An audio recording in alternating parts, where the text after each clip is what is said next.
Welcome to Review or Die. Today we're going to be talking about the Ballad of Buster Scruggs.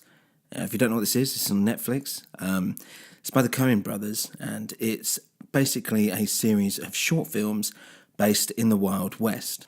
Who's in it? Well, you've got Liam Neeson, James Franco, Brendan Gleeson is in it, and Tom Waits as well. Each one is its own little unique story, which is what happens in short stories. And they're all very different from one another.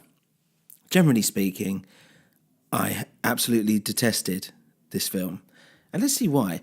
So this was going to start out as a TV series, I believe, but they just put it into a film. It opens on a book, which is the kind of hub, which is the Ballad of Buster Scruggs, I guess. And each one has a little picture, which is quite nice, and it has a little quote underneath. And that basically gives you a little indication of what the story is that's about to come. So what different ones are there? Well, the first one is literally the Ballad of Buster Scruggs, who is played by, what's his name? Tim Blake Nelson, who's been in a lot of Coen Brothers stuff. And it's a bit of a musical one, a bit of a jolly, and it's a bit stupid and a bit slapstick. And it's absolutely terrible. And without giving away too many spoilers, it is him going around shooting the place up with a very breezy, positive, carefree attitude that kind of nips him in the bum. And that's kind of it. Don't really know what it's supposed to be essentially saying. I think it's just supposed to be a bit of fun. And I mean, this is kind of the whole problem with this whole thing, is that the Coen Brothers are at their best when they do, when they have interesting characters and they do more thriller, darker stuff. Except when they do comedy, and out-and-out comedy, they fail. I mean, if you look at Burn After Reading, it's awful. Hail Caesar was kind of basically a comedy. Terrible. And I might be pissing people off by saying this anyway, but never mind.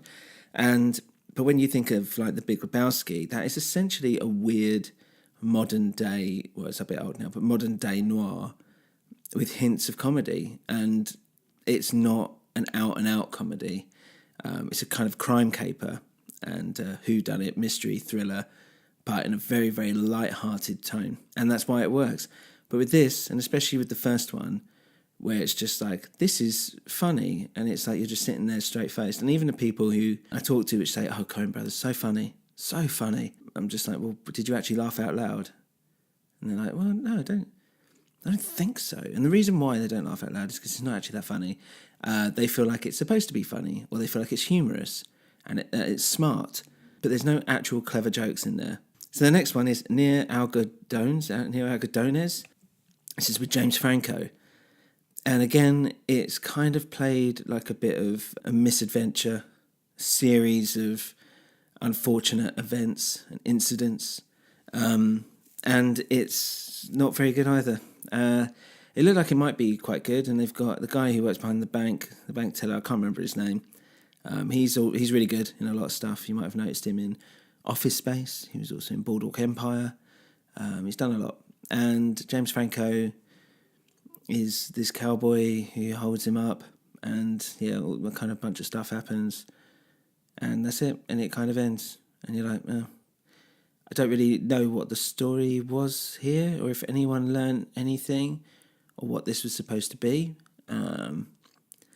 It's just a bunch of stuff happened, and that was kind of it. I mean, one thing as well about this is that the production design, the value as such, is enormous. It looks great. It looks lived in. It looks like a proper Western. But I just can't get behind how terrible and boring the film is. Can't get behind it. The next one is Meal Ticket. And this is probably, I would say, my favourite one of their short stories in this film. And it is Liam Neeson, who plays a travelling entertainer. And I won't spoil it for you, but basically he rides around with this guy with no arms or legs who spouts, I think it's the Gettysburg Address, spouts some Shakespeare. He goes around, he travels with this guy, and kind of people kind of watch it and they applaud. It's not really a big audience, and some people give them money, most people don't. They just watch it and just sit there, and they don't even pay for it. And they're getting hungry. Basically, Liam Neeson then stumbles upon something that's a bit more bombastic. I won't ruin what that is, and kind of goes more in that direction. And That was really good because there was an actual beginning, middle, and an end. I could see it I want to say it was representing art, basically, and cinema, perhaps, as an art form, in that you've got the distributor, which is Liam Neeson.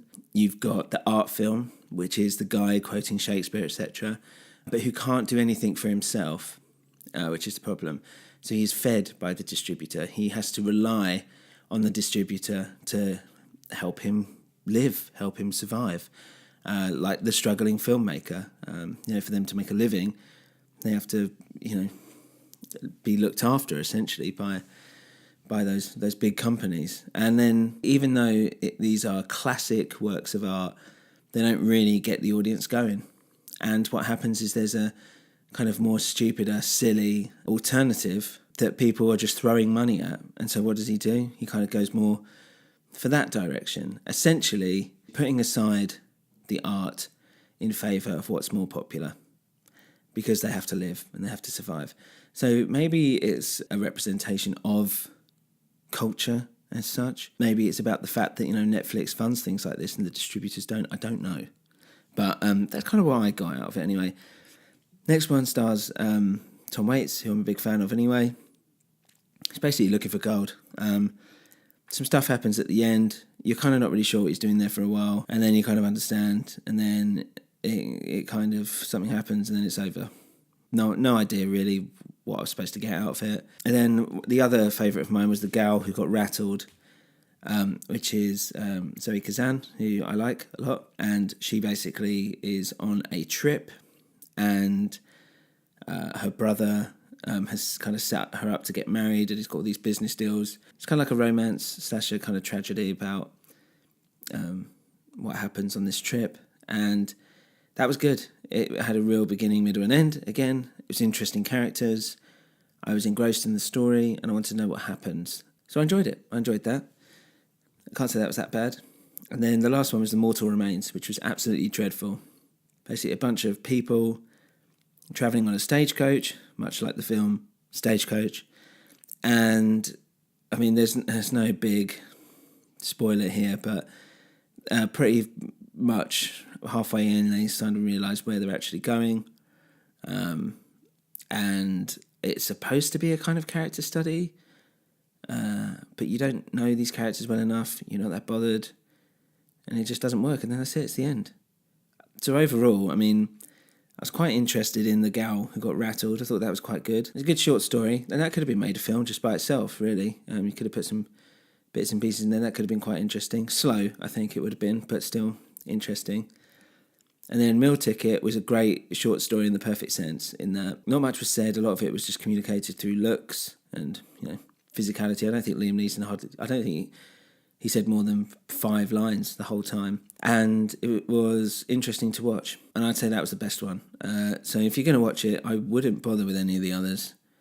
Meal Ticket and maybe the gal thing, but I mean, it's like 2 hours long. I mean, it really hurt to get through it. It was so painful. And I think it made number 14 in the Guardian's top 50 films of 2018, which is mad. So would I recommend it? No. I think the Ballad of Buster Scruggs or whatever should be buried and never dug up again. So that's it. Anyway, subscribe to hear more. See ya.